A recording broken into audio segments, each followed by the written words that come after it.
Welcome to PS news. ముందుగా headlines చూద్దాం. తమ్మినేని సీతారాంను వెంటనే అరెస్టు చేయాలన్న వర్లరామయ్య. భూ కబ్జా కేసులో సమగ్ర విచారణ జరపాలని రామయ్య డిమాండ్. భూదందా బాధ్యులపై కఠిన చర్యలు తీసుకోవాలని హెచ్చరిక. బాధితులకు న్యాయం జరిగేలా దర్యాప్తు వేగవంతం చేయాలని వ్యాఖ్య.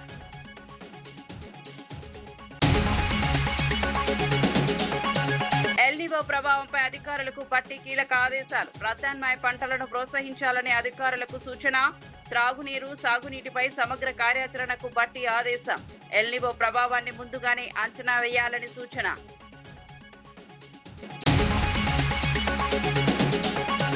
ఈజ్ ఆఫ్ డూయింగ్ బిజినెస్ లో తెలంగాణ వెనుకబడిందన్న సంజయ్. కాంగ్రెస్ పాలనలో తెలంగాణ ర్యాంకు పడిపోయిందన్న సంజయ్. పెట్టుబడుల కంటే పేర్ల మార్పులకే ప్రాధాన్యమన్న సంజయ్. పెట్టుబడులను ఆకర్షించే విధానాలపై దృష్టి పెట్టాలని వ్యాఖ్య.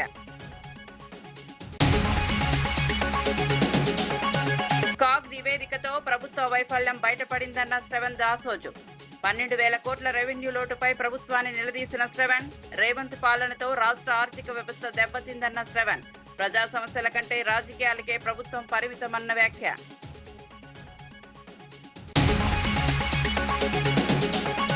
గుంటూరు ఘటనపై స్పందించాలని నూరి ఫాతిమా డిమాండ్. మహిళల భద్రతా హామీలపై సీఎం లోకేష్ ను ప్రశ్నించిన ఫాతిమా. బాధ్యులపై వెంటనే చర్యలు తీసుకోవాలని హెచ్చరించిన వైనం.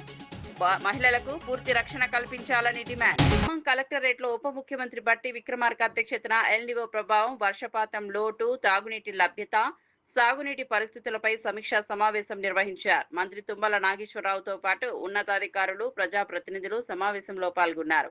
ఎల్నివో ప్రభావాన్ని ముందుగానే అంచనా వేసి తగిన కార్యాచరణ చేపట్టాలని అధికారులకు బట్టి సూచించారు.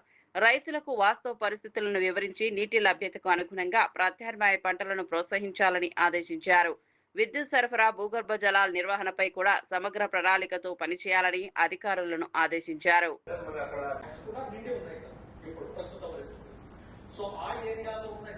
దాటి ఒకవేళ వాళ్ళు వేసినట్టయితే సార్ పంట బర్న్ అయిపోతుంది సార్. మళ్ళీ ఆకులు అనే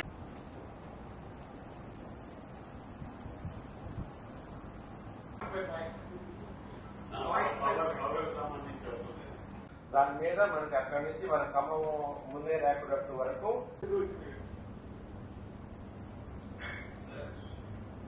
ఆల్మోస్ట్ ముందే రేపటి దాటి రైల్వే అది కూడా అక్కడ దాకా వెళ్తాయి సార్. ఒక 20% సో నత్రజని కొంచెం అదనంగా వేసుకున్నట్టయితే స్పెషల్ ఆఫీసర్ గా వచ్చి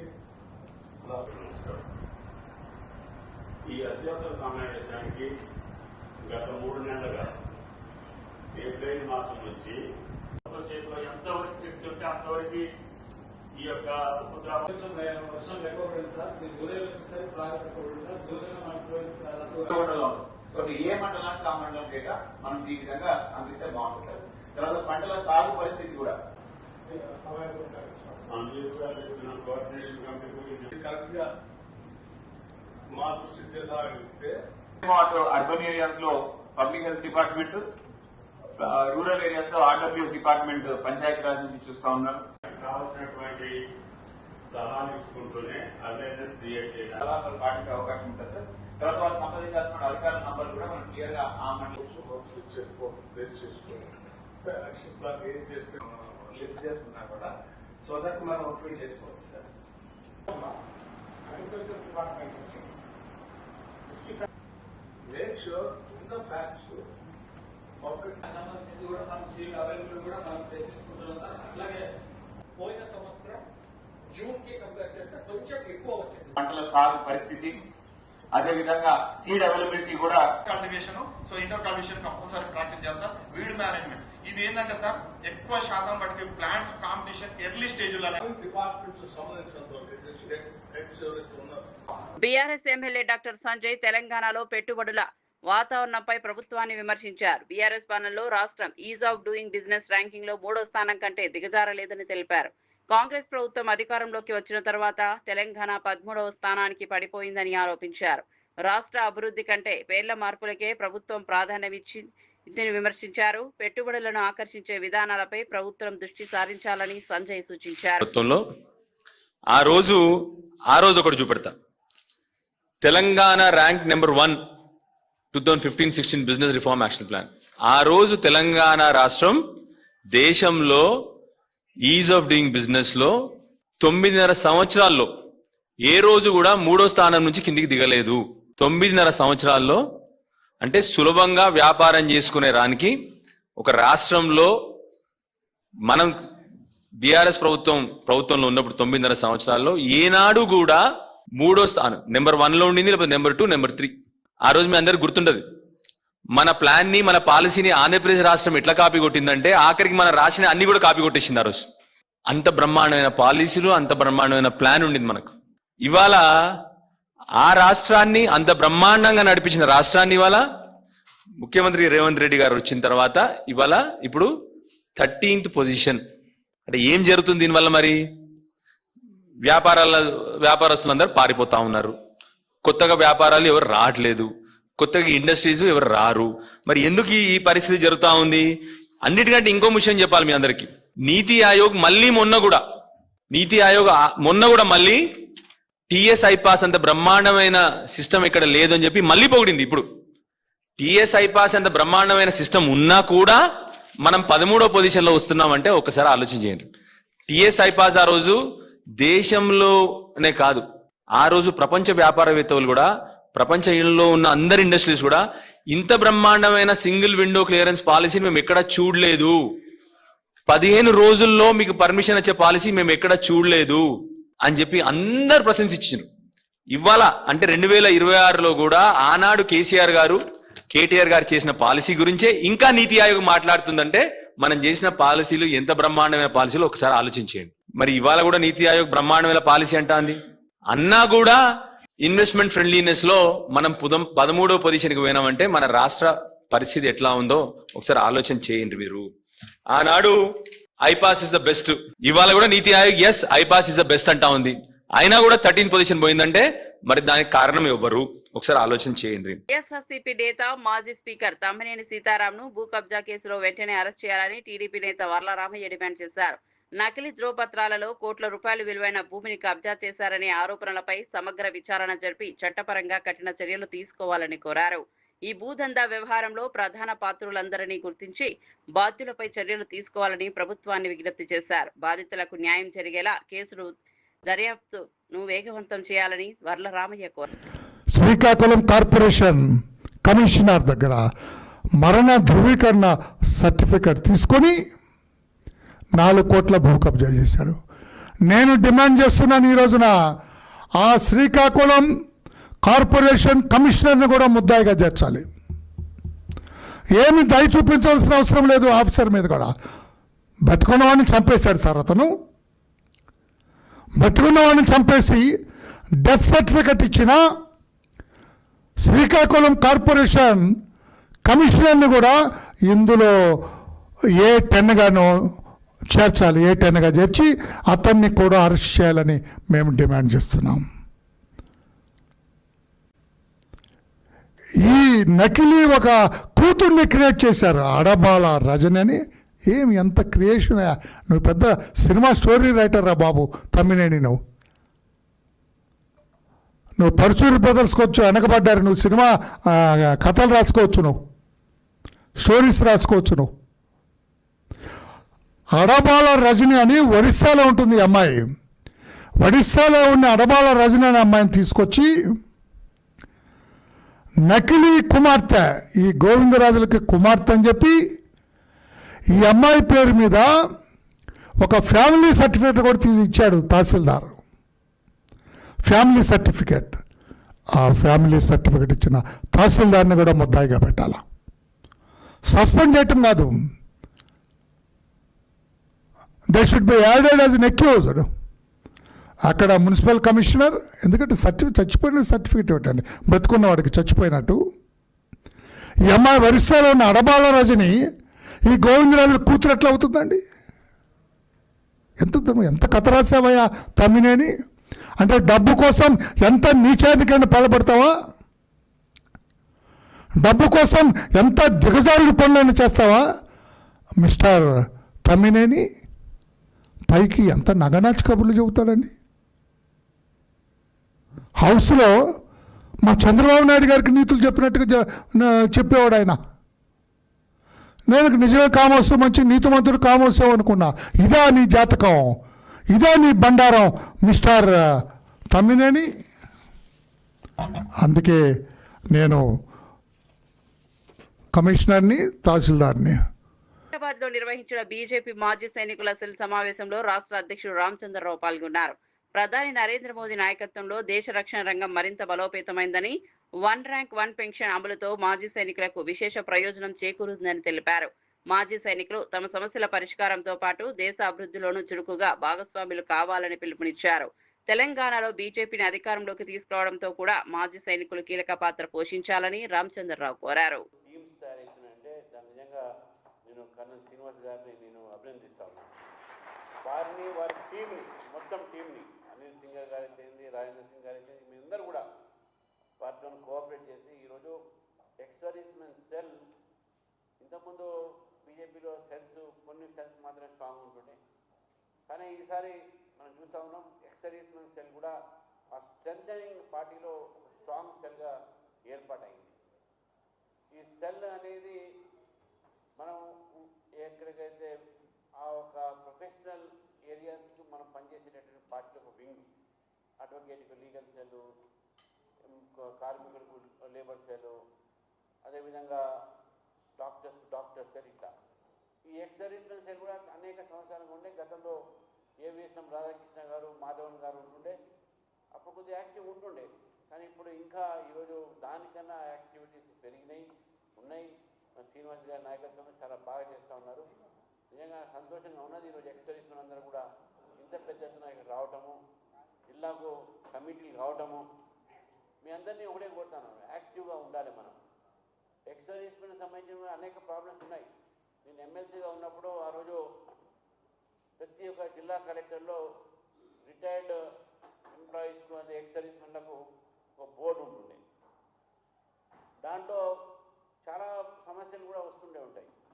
వాళ్ళకు సమాజంలో కానీ ఇక్కడ కానీ ఏదైనా వాళ్ళు ఎదుర్కొనే సమస్యల మీద కూడా వాళ్ళకు ఒక బోర్డు ఉంటుంది కలెక్టర్ ఆఫీస్లో. అది సరిగ్గా పనిచేయట్లేదు, దాని మీద కూడా నేను చాలా మాట్లాడగలిగింది. మీరు కూడా ఎక్స్-సర్వీస్మెన్ సమస్యలతో పాటు దేశ సమస్యల మీద కూడా స్పందించాల్సిన అవసరం ఉన్నది. రేపు 26వ తారీఖు కార్గిల్ దివస్ ఉన్నది. గుంటూరు మహిళా వ్యవస్థ ఘటనపై ముఖ్యమంత్రి చంద్రబాబు, మంత్రి నారా లోకేష్, ఉప ముఖ్యమంత్రి పవన్ కళ్యాణ్ స్పందించాలని వైఎస్ఆర్సీపీ నేత నూరి ఫాతిమా డిమాండ్ చేశారు. ఎన్నికల సమయంలో మహిళల భద్రతపై ఇచ్చిన హామీలు ఇప్పుడు ఏమయ్యాయని ప్రశ్నించారు. మహిళల జోలికి వస్తే కఠిన చర్యలు తీసుకుంటామని చెప్పిన నాయకులు ఈ ఘటనపై మౌనం ఎందుకు పాటిస్తున్నారని నిలదీశారు. రెడ్ బుక్ పేరుతో క్రమశిక్షణ గురించి మాట్లాడిన ప్రభుత్వం ఇప్పుడు బాధ్యులపై చర్యలు తీసుకోవాలని, మహిళలకు పూర్తి రక్షణ కల్పించాలని నూరి ఫాతిమా కోరారు. అలాగే మాధవి గారు ఏ విధంగా మరి ఆవిడ మాట్లాడుతున్నారు, నవ్వుతా హేళనగా మాట్లాడుతున్నారు. నిజంగానే సాటి మహిళగా ఆవిడికి బుద్ధుందా అని అడుగుతున్నాం. ఎందుకనంటే గల్లా మాధవి అనే వ్యక్తి నేను మహిళలకి రక్షణగా, నేను మహిళలకి తోడుగా, ప్లస్ గ్రీవెన్స్ ప్రతి రోజు కూడా నేను తీసుకుంటున్నాను, మహిళలవి గాథలన్నీ వింటున్నాను అని చెప్తున్న వ్యక్తి మరి మీ దగ్గర ఆవిడ 16వ తారీఖున వస్తే ఎందుకు యాక్షన్ తీసుకోలేదని అడుగుతున్నాను.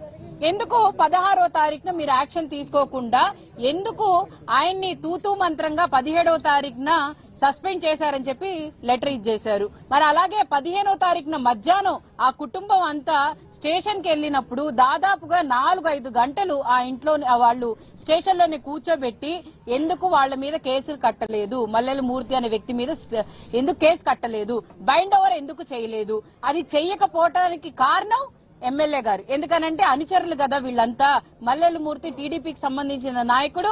ఒకవేళ టీడీపీ వాళ్ళ మీద యాక్షన్ తీసుకుంటే మా మీద యాక్షన్ తీసుకుంటారేమో అని చెప్పి మరి పోలీసులు భయపడ్డారు. ఎందుకనంటే పోలీసులు చుట్టాలుగా మారారు కదా. ఎందుకంటే చుట్టాలు ఏమైనా మాట్లాడుకుంటే చేసుకుంటే మళ్లీ రేపటి రోజు మొహాలు చూసుకోవాలి కదా అనే ఉద్దేశంతో పోలీసులు కూడా యాక్షన్ తీసుకోలేదు. ఆ యాక్షన్ తీసుకోలేదు కాబట్టే ఈ రోజు మరి ఈ పరిస్థితి మేము చూడాల్సి వచ్చింది, మాట్లాడాల్సి వస్తుంది. నిజంగానే సిగ్గుగా తల దించుకోవాల్సి వస్తుంది. నిజంగానే ఈ రాష్ట్రంలో మహిళలకి ఎక్కడా కూడా ఏ విధమైన రక్షణ లేదు. ఎక్కడైనా అర్ధరాత్రి మహిళ నడుస్తే గాని మన దేశానికి స్వాతంత్రం వచ్చినట్టు ఉండదని చెప్పి ఏ విధంగా చెప్పారో ఈ రోజు నడి రోడ్డు మీద చీర మరి తీసేసినా కూడా ఈ రోజు రక్షణ లేదు. ఎందుకు లేదు అనంటే కారణం ఈ టీడీపీ, ఈ ప్రభుత్వం. ఏదో పేటలో టిట్కో గృహాల నిర్మాణ ప్రాంతాన్ని స్థానిక ఎమ్మెల్యే టీడీపీ పొలిట్ బ్యూరో సభ్యుడు శ్రీరామ్ రాజగోపాల్ తాతయ్య సందర్శించి పనుల పురోగతిని పరిశీలించారు. సంబంధిత శాఖ అధికారులతో సమీక్ష నిర్వహించిన ఆయన నిర్మాణ పనులను మరింత వేగవంతం చేసి లబ్ధిదారులకు ఇళ్లను త్వరగా అందించాలని ఆదేశించారు. నాణ్యతతో ఎలాంటి రాజీ పడకుండా నిర్ణీత గడువులో పనులు పూర్తి చేయాలని స్పష్టం చేశారు. టిట్కో గృహాలకు సంబంధించిన సమస్యలు తదుపరి కార్యాచరణపై ఈ నెల 24న జగ్గయ్యపేట మున్సిపల్ కార్యాలయంలో కాంట్రాక్టర్లు అధికారులతో ప్రత్యేక సమావేశం నిర్వహించినట్టు ఎమ్మెల్యే తెలిపారు.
ఎన్టీఆర్ జిల్లా విజయవాడలో నిర్వహించిన షైనింగ్ స్టార్స్ ప్రతిభా పురస్కార్ 2026 కార్యక్రమం ఘనంగా జరిగింది. జిల్లా కలెక్టర్ లక్ష్మీషా, ఎమ్మెల్యే గద్దె రామ్మోహన్ ముఖ్య అతిథులుగా హాజరై ప్రతిభ కనపరిచిన విద్యార్థులను సత్కరించారు.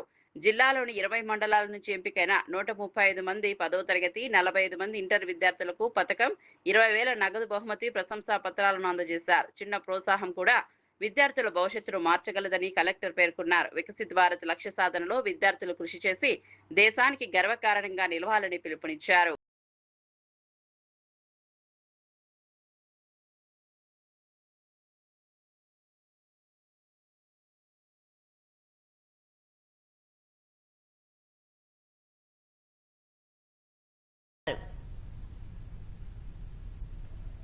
ముందున్న లక్ష్యాలు మనకు గుర్తు కావాలి. మనం ఇప్పుడు కూడా డెవలపింగ్ కంట్రీలో ఉంటున్నాము చెప్తుంటాం కదా. సో మనం డెవలప్డ్ కంట్రీ అయ్యేటప్పుడు, మనం వికసిత భారత్ అయ్యేటప్పుడు, మనం స్వర్ణాంధ్ర సాధన చేసేటప్పుడు అది చేయాలంటే ప్రతి ఒక్కరూ ఆ దిశలో అడుగులు పెట్టాలి, ప్రతి ఒక్కరూ ఆ దిశలో ఆలోచించాలి. ఇప్పుడు 10th, 9th చదువుతున్న పిల్లలు, ఇప్పుడు ఇంటర్ చదువుతున్న పిల్లలు, నేను ఒక డాక్టర్ అవ్వాలి, నేను ఒక IAS అవ్వాలి, నేను ఒక ఇంజనీర్ అవ్వాలి, ఇలాగా కళకని నెరవేరే వరకు దాని మీదే కృషి చేస్తారు కదా. అటువంటి కృషి ప్రతి ఒక్కరూ చేసినప్పుడే దేశం నంబర్ 1 అవుతుంది. ఇవాళ యువశక్తి అది ప్రధానమైన సంపద. దేశం పటిష్టంగా ఉందో అది కోట్లాది రూపాయలు కాదు, ఎన్ని మిలియన్ క్రోర్స్ కూడా సమానమైన శక్తి యువశక్తి. అలాంటి యువశక్తి నిర్వీర్యం కాకుండా చూసుకోవాల్సిన బాధ్యత తల్లిదండ్రుల మీదే కాదు, పిల్లల్లో కూడా పరివర్తన రావాలి. అందువల్ల నేను ముఖ్యంగా చెప్పేది, మీరందరూ ఎంత చదువుకుంటే అంత అవకాశాలు కల్పిస్తానికి ప్రభుత్వం సిద్ధంగా ఉంది. మీ తల్లి పడే కష్టం చూడండి, మంచి పౌరులుగా సమాజంలో తయారవ్వాలి. అదే నారా చంద్రబాబు నాయుడు గారు, పవన్ కళ్యాణ్ గారు లెక్క లక్ష్యం అని మీ అందరూ తెలియజేస్తున్నాను. మహిళను వివస్త్రణ చేసిన ఘటనపై కృష్ణా జిల్లా పరిషత్ చైర్పర్సన్ ఉప్పాల హారిక తీవ్ర విమర్శలు చేశారు. మహిళపై చేయి వేస్తే అదే అతనికి చివరి రోజు అని చెప్పిన ముఖ్యమంత్రి చంద్రబాబు ఈ ఘటనలో ఆరోపణలు ఎదుర్కొంటున్న టీడీపీ నేత మూర్తిపై ఎందుకు చర్యలు తీసుకోవడం లేదని ప్రశ్నించారు. మహిళల భద్రతపై ప్రభుత్వం చెప్పిన మాటల ఆచరణలో కనిపించడం లేదన్నారు. బాధ్యులను కఠినంగా శిక్షించి మహిళలకు న్యాయం చేయాలని, ఇలాంటి ఘటనలు పునరావృతం కాకుండా ప్రభుత్వం స్పష్టమైన చర్యలు తీసుకోవాలని ఉప్పాల హారిక కోరారు. శైలజ గారు వీరిద్దరూ కూడా ఏంటి రాజకీయం చేస్తున్నామని మాట్లాడుతున్నారు, కానీ వాళ్ళు తీసుకోవాల్సిన యాక్షన్ మీద ఎటువంటి రిపోర్టు లేదు. ప్రతి ఒక్కరికి కూడా పారదర్శకంగా మీరు ఏం చేశారు అనేది కళ్ళకు కట్టినట్టు కనిపిస్తా ఉంది. వీడియోస్ అన్ని ప్రూఫ్లుగా బయటకు వచ్చిన తర్వాత మీరు యాక్షన్ తీసుకున్నారు. ఆవిడ మధ్యాహ్నం పూటే వెళ్లి మేము కంప్లైంట్ ఇచ్చాము, నా గాజులన్నీ పగిలిపోయి నాకు రక్తం కారుతా ఉంది, మేము వెళ్లి కంప్లైంట్ ఇస్తే కూడా మీరు ముందు వెళ్లేసి హాస్పిటల్కి వెళ్ళండి అని చెప్పారు. హాస్పిటల్ నుంచి వచ్చేసరికి మళ్ళీ ఈ విధంగా మా పైన దాడి చేశారు అని చెప్పి బోరున ఏడుస్తోందామా. ఆమెకి నిజంగా మీరు రక్షణ కల్పించినట్లయితే ఆ రోజు ఇలాంటి దరిద్రమైన సంఘటన జరిగి ఉండేది కాదు కదా. ముందే మీరు యాక్షన్ తీసుకున్నట్లయితే ఆమెకి ఈ రోజు ఇలా వివస్త్రం చేసి అవమానం జరిగేలాగా జరిగి ఉండేది కాదు. ఏనాడో మనం మహాభారతాల్లో విన్నాము, చదువుకున్నాము, దుర్యోధనుడు, దుశ్శాసనుడు లాంటి వాళ్ళు ఇలాంటి నీచమైన పనులకు సిద్ధమవుతా ఉంటారు అని. అది చదువుకున్నాం కానీ విన్నాం కానీ మనమైతే కళ్ళకు కట్టినట్టు చూసింది ఈ ప్రభుత్వంలో మాత్రమే అని నేను చెప్తున్నాను డంకాపదంగా. ఎందుకంటే ఈ రోజు ఇక్కడ జరిగింది, మొన్న నెల్లూరులో జరిగింది, ఎక్కడ చూసినా సరే మహిళల పైన విపరీతమైన దాడులు, అవమానాలు, అత్యాచారాలు. ఎక్కడ చూసినా టీడీపీ ప్రభుత్వం అనగానే గుర్తొచ్చేది దాడులు, అవమానాలు, హత్యలు. ఇంకా చెప్పాలంటే ఈ రాజకీయం కోసం మీరందరూ కూడా ఇంత దిగజారిపోతున్నారా అని నేను ప్రశ్నిస్తా ఉన్నాను. ఈ రోజు చంద్రబాబు నాయుడు గారు ఎవరైనా మహిళ పైన చేయి వేస్తే అదే ఆఖరి రోజు అని చెప్పారు. ఏది ఆ మల్లెల మూర్తి అనే అతనికి అదే ఆఖరి రోజు ఎందుకు అవ్వలేదని మేమందరం కూడా సూటిగా ప్రశ్నిస్తా ఉన్నాము. మల్లెల మూర్తి అనే వ్యక్తి ఈ రోజు హాయిగా రిమాండ్ లో ఉన్నాడు. మీరెందుకు ఆయన అరెస్ట్ చేశారు? ప్రొటెక్షన్ కోసం ఆయన అరెస్ట్ చేశారు. యాక్షన్ తీసుకుందామని అయితే నాకు అనిపించట్లేదు, నాకే కాదు ఎవరికీ అనిపించట్లేదు. ఎందుకంటే బయట ఉంటే గొడవలు జరుగుతాయి, మళ్ళీ అతన్ని సేవ్ చేయడం కష్టం అవుతుంది అని చెప్పేసి తీసుకెళ్లి చక్కగా రిమాండ్ లో పెట్టారు. మీరు గనక నిజంగా చిత్తశుద్ధి ఉన్నట్లయితే గనక ముందుగా ఎవరైతే ఈ ఘటనకు పాల్పడ్డారో ఆ 9 మంది వ్యక్తుల మీద కూడా ఖచ్చితంగా స్ట్రింజెంట్ యాక్షన్ తీసుకొని అప్పుడు చెప్పండి మీరు మహిళలకు మేము ఈ గవర్నమెంట్ లో ప్రత్యేకమైన రక్షణను కల్పిస్తున్నాము అని చెప్పి. అంతేగాని అందరూ నవ్విపోతున్నారు. ఈ రోజు ఈ రాష్ట్రంలో జరిగే పాలన చూస్తుంటే నవ్విపోతున్నారు. సభ్య సమాజంలో ఉన్నామా లేక అడవిలో ఉన్నామా అని. పట్టపగలు నడి రోడ్డు మీద ఈ రకంగా బీఆర్ఎస్ ఎమ్మెల్సీ దాసోజు శ్రవణ్ తెలంగాణ ప్రభుత్వ ఆర్థిక పరిస్థితిపై తీవ్ర విమర్శలు చేశారు. తొలి 90 రోజుల ఆర్థిక సంవత్సర పరిపాలనలో 12,000 కోట్లకు పైగా రెవెన్యూ లోటు నమోదైందని కాగ్ నివేదిక స్పష్టం చేసిందన్నారు. ముఖ్యమంత్రి రేవంత్ రెడ్డి పరిపాలనా వైఫల్యాల వల్లే రాష్ట్ర ఆర్థిక వ్యవస్థ దెబ్బతింటోందని ఆరోపించారు. సంపద సృష్టించడంలో ప్రభుత్వం పూర్తిగా విఫలమైందని ఆరోపించారు. ప్రజల సమస్యల పరిష్కారంపై దృష్టి పెట్టకుండా రాజకీయ విమర్శలకే పరిమితం అవుతోందని శ్రవణ్ రాసోజు పేర్కొన్నారు. శక్తి సామ్రాజ్యం అవుతుంది కానీ సొల్లు వాగుడు బూతు పురాణమే ఆయుధంగా మార్చుకున్న రేవంత్ రెడ్డి పాలనలో తెలంగాణ ఆర్థికంగా దివాళా తీస్తున్నటువంటి ఒక విషయం కఠిన వాస్తవంగా మారింది. చేతగాని పాలకుడికే కూతలు ఎక్కువ ఉంటాయి. చేతగాని పాలకుడికే తెలంగాణలో సామెత ఉంటుంది, మన తెలుగులో సామెత ఉంటుంది, చెల్లని రూపాయి గీతలు ఎక్కువ అని. అట్లా చేతగాని పాలకుడికే కూతలు ఎక్కువ, బూతులు ఎక్కువ. రేవంత్ రెడ్డికి కూడా అట్లనే పరిపాలన చేత కాదు కానీ నోటు నిండా పచ్చి బూతులు, అబద్ధాలు మాట్లాడటం అనేది అలవాటుగా మారిపోయింది. పైసలు ప్రజలకు సంపద సృష్టించే తెలివి లేదు. బూతు పురాణం మాత్రమే పరిపాలన విధానం అన్నట్లుగా ఇవాళ రేవంత్ రెడ్డి గారు వ్యవహరిస్తా ఉన్నారు. కేవలం 90 రోజుల ఈ ఆర్థిక సంవత్సర పరిపాలనలో in 3 months of this financial year's governance 12,000 కోట్ల పైచిలుకు రెవెన్యూ డెఫిసిట్ లోకి రాష్ట్రాన్ని నెట్టివేసిన ఘనపాటి రేవంత్ రెడ్డి ఇవాళ ప్రతిపక్ష పార్టీ నాయకుల, బీఆర్ఎస్ పార్టీ నాయకుల యొక్క నీతి జాతి అడుగుతాడు. సంపద సృష్టించలేని రేవంత్ రెడ్డి గారు మీ జాతి ఏందబ్బా? పాలకుడి యొక్క పటేల్గిరి ఎక్కడుంటుందా అంటే సంపద సృష్టించడంలో. నువ్వు డబ్బులు సృష్టించలేకపోతా ఉన్నావు, ఇచ్చిన వాగ్దానాలు అమలు చేయలేకపోతా ఉన్నావు, రాష్ట్రాన్ని ఆర్థికంగా అతలాకుతలం చేస్తా ఉన్నావు. హోంమంత్రి అనితపై చేసిన వ్యాఖ్యలకు వైఎస్ఆర్సీపీ నేత అంబటి రాంబాబు బేషరతుగా క్షమాపణ చెప్పాలని ఎంఆర్పీఎస్ జాతీయ అధ్యక్షుడు మున్నంగి నాగరాజు డిమాండ్ చేశారు. దళిత మహిళా మంత్రిగా ఉన్న అనితను అవమానించడాన్ని మాదిగ సమాజం సహించబోదని హెచ్చరించారు. అధికారికంగా క్షమాపణ చెప్పే వరకు అంబటి రాంబాబును వదిలిపెట్టబోమన్నారు.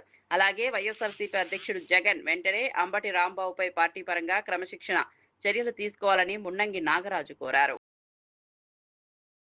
మాజీ మంత్రివర్యులు వైఎస్ఆర్ కాంగ్రెస్ పార్టీ అధికార ప్రతినిధిగా ఉండబడినటువంటి అంబటి రాంబాబు నిన్న ఆంధ్రప్రదేశ్ రాష్ట్ర హోంశాఖ మంత్రివర్యులు శ్రీమతి వంగలపూడి అనిత గారి మీద చేసినటువంటి వ్యాఖ్యలను బేషరతుగా వెనక్కి తీసుకోవాలని, అలాగే అనిత గారికి క్షమాపణ చెప్పాలని చెప్పేసి ఎంఆర్పీఎస్ జాతీయ రాష్ట్ర కమిటీల తరఫున విజ్ఞప్తి చేస్తున్నాం.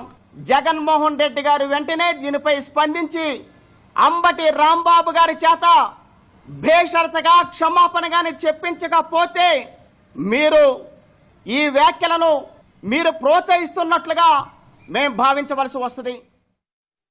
అనంతపురంలోని జేఎన్టీయూ ఎన్టీఆర్ ఆడిటోరియంలో నిర్వహించిన షైనింగ్ స్టార్స్ 2026 కార్యక్రమంలో మంత్రి పయ్యావుల కేశవ్ వైసీపీ ప్రభుత్వంపై విమర్శలు చేశారు. గత 5 ఏళ్లలో హంద్రీనీవా కాలువపై కనీస పనులు కూడా చేపట్టలేదని ఆరోపించారు. కూటమి ప్రభుత్వం ఏడాది వ్యవధిలోనే జిల్లాకు రికార్డు స్థాయిలో సాగునీరు అందించిందని తెలిపారు. గతంలో ప్రాజెక్టుల గురించి మాట్లాడిన వారు ఇప్పుడు పాదయాత్రలు చేస్తూ ప్రజలను తప్పుదోవ పట్టిస్తున్నారని విమర్శించారు. అభివృద్ధి పనులతోనే ప్రజల విశ్వాసం పొందుతామని మంత్రి పయ్యావుల కేశవ్ పేర్కొన్నారు. జగన్మోహన్ రెడ్డి గారు వచ్చి 3 నెలల్లో కాలువ ప్రారంభిస్తానన్నాడు. 5 ఏళ్లలో ఏం చేశారు?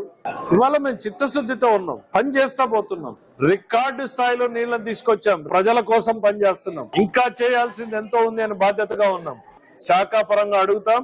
అందులో నాసిరకం పనులు జరిగాయి అనంటే మీరు సాక్ష్యాలు ఇవ్వండి, జరగలేదు అనంటే కేసులకు సిద్ధంగా అండి.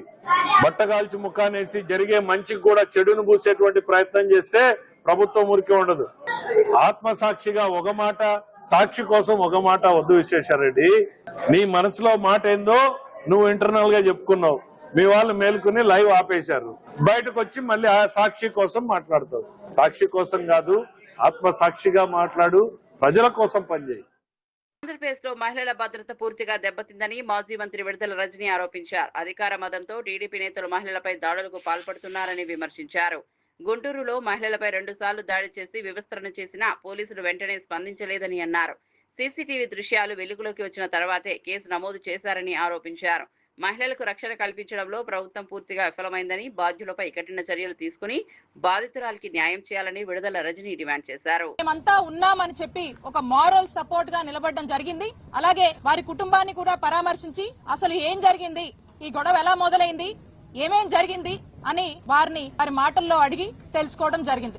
ఈ ఘటన ఎంత దారుణం అంటే అంత దారుణం అని చెప్పొచ్చు, అంత బాధాకరం.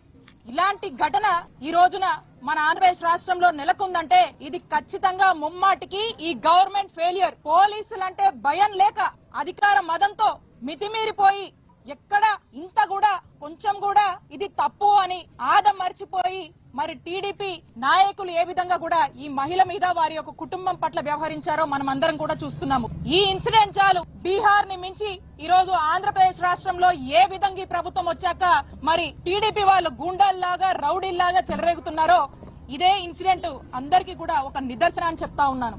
ఈ ఇన్సిడెంట్ వాస్తవాల్లోకి వెళ్తే మనం ఎవరైతే ఈ మహిళ ఉందో వారి యొక్క కుటుంబం వాళ్ళ ఇంటి ముందు బోరు రిపేర్ చేసుకుంటూ ఉంటే ఆ వార్డు సెక్రటరీ అయినటువంటి టీడీపీ నాయకుడు వచ్చి మీరు మీ ఇంటి ముందు బోర్ రిపేర్ చేస్తున్నారు అని చెప్పి మాకు మామూలు ఇవ్వాలి, 10,000 మాకు మామూలు ఇచ్చే మీ ఇంటి ముందు మీ బోర్ రిపేర్ చేసుకున్నాను డిమాండ్ చేశాడు. మా ఇంటి ముందు మేము మా బోరు రిపేర్ చేసుకుంటే నువ్వెవరయ్యా, నీకెందుకు ఇయ్యాలయ్యా అని చెప్పి అడిగినందుకు ఇంత దారుణమైనటువంటి పరిస్థితి రోజు నెలకొంది. వాళ్ళు చెప్పారు, ఆ మహిళ చెప్పింది, ఆ కుటుంబ సభ్యులు చెప్పారు, ఆ మూర్తి అనేటువంటి టీడీపీ నాయకుడు మేము అధికారంలో ఉన్నాం, మీరు ఎలా రిపేర్ చేసుకుంటావు చూస్తా, మీ ఇంట్లోకి నీళ్లు రానియా, ఖచ్చితంగా మాకు 10,000 కట్టాల్సిందే, కడితే గాని మీ పని చేసుకోనియమని చెప్పి ఆయన వాళ్ళని డిమాండ్ చేసినట్టు మరి డిమాండ్ చేసి వాళ్ళని ఆఖరికి వాళ్ళ మీద దాడి చేసి మీరెవరు చెప్పుకుంటారో చెప్పుకోండి, నేను అధికారంలో ఉన్నా, పోలీసులైనా ఇక్కడ ఉన్నటువంటి అధికారంలో ఉన్న ఎవ్వరైనా కూడా నన్ను ఏం చేయలేరు, మీ దిక్కున్న చోట పోయి చెప్పుకోండి, మీరు నాకు 10,000 ఇవ్వాల్సిందే అని చెప్పి డిమాండ్ చేసి మరి వాళ్ళ మీద దాడి చేసినటువంటి పరిస్థితులు మరి మీరందరూ కూడా చూశారు, అందరం కూడా చదివాము, విన్నాము, వీడియోలు కూడా చూసాము.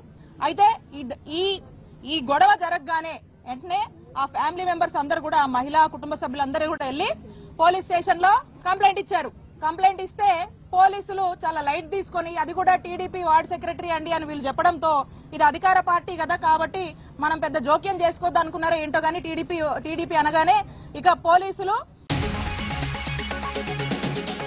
తమ్మినేని సీతారాంను వెంటనే అరెస్టు చేయాలన్న వర్లరామయ్య. భూ కబ్జా కేసులో సమగ్ర విచారణ జరపాలని రామయ్య డిమాండ్. భూదందా బాధ్యులపై కఠిన చర్యలు తీసుకోవాలని హెచ్చరిక. బాధితులకు న్యాయం జరిగేలా దర్యాప్తు వేగవంతం చేయాలని వ్యాఖ్య.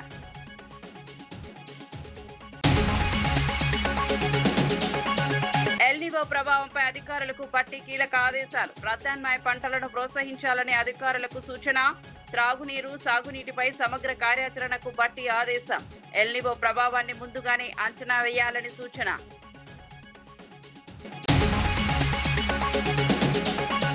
ఈజ్ ఆఫ్ డూయింగ్ బిజినెస్ లో తెలంగాణ వెనుకబడిందన్న సంజయ్. కాంగ్రెస్ పాలనలో తెలంగాణ ర్యాంకు పడిపోయిందన్న సంజయ్.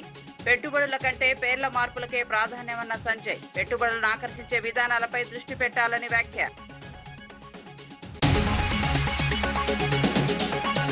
కాగ్ నివేదికతో ప్రభుత్వ వైఫల్యం బయటపడిందన్న శ్రవణ్ దాసోజు. 12,000 కోట్ల రెవెన్యూ లోటుపై ప్రభుత్వాన్ని నిలదీసిన శ్రవణ్. రేవంత్ పాలనతో రాష్ట్ర ఆర్థిక వ్యవస్థ దెబ్బతిందన్న శ్రవణ్. ప్రజా సమస్యల కంటే రాజకీయాలకే ప్రభుత్వం పరిమితమన్న వ్యాఖ్య.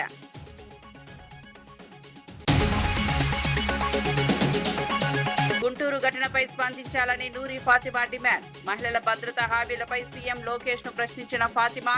బాధ్యులపై వెంటనే చర్యలు తీసుకోవాలని హెచ్చరించిన వైనం. మహిళలకు పూర్తి రక్షణ కల్పించాలని డిమాండ్.